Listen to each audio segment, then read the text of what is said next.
Hey groupers, Pastor Marshall here. A little different this week, but we're still in Core 52. I wonder off the top of your head, what are a couple Bible prophecies that are your favorite? Just share with your group. They might be about Jesus, they might be about something else. Just what are some of your favorite Bible prophecies? And then talk again about how is prophecy different than prediction? When we use the word prophecy, when we talk about Bible prophecy, and we would lay that next to all the predictions that happen in this world, how is prophecy different than prediction?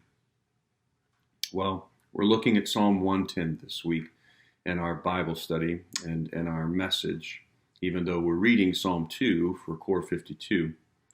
The first verse of Psalm 110 is so important, most quoted verse from the Old Testament in the New Testament. And it's a little difficult to understand. First, who is talking? And second, who is this person talking to? And then third, David writes this psalm. Who is David's Lord besides God? And after you discuss that for a little bit, I want you to turn to Psalm 114:7. This second time that the word Lord occurs in Psalm 110:1, the Lord said to my Lord. This second time is the word Adonai, and so it's translated, the exact same word is translated in Psalm 114 verse 7. How is it translated in Psalm 114 verse 7?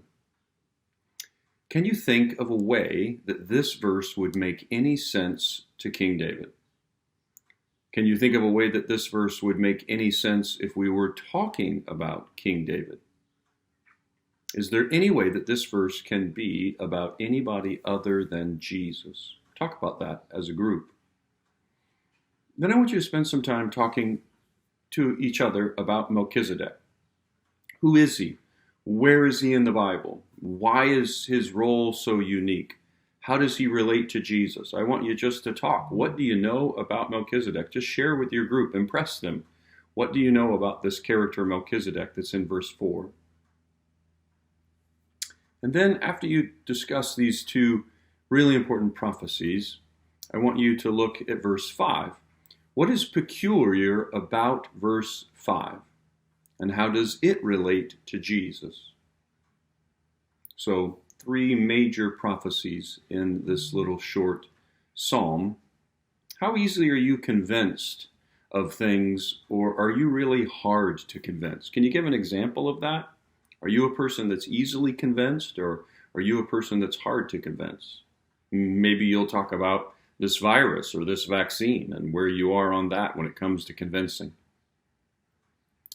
And then I want you to, what is the significance do you place on predictive prophecy? How convincing is predictive prophecy to you?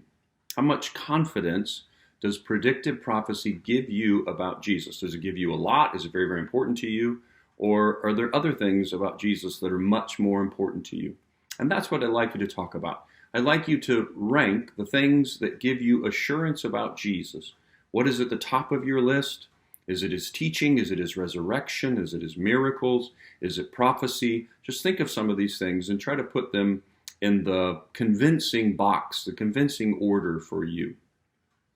Well, every week we talk just a little bit about our application, and this week we've been challenged by Mark to share a prophecy about Jesus with a friend. I assume he means with someone who doesn't believe. And what is their reaction? We're supposed to note their reaction. So have you done that yet? If not, who have you picked out this week? Well, I hope that you have a great group. I look forward to seeing you this coming Sunday and hopefully a little more healed. God bless. Bye-bye.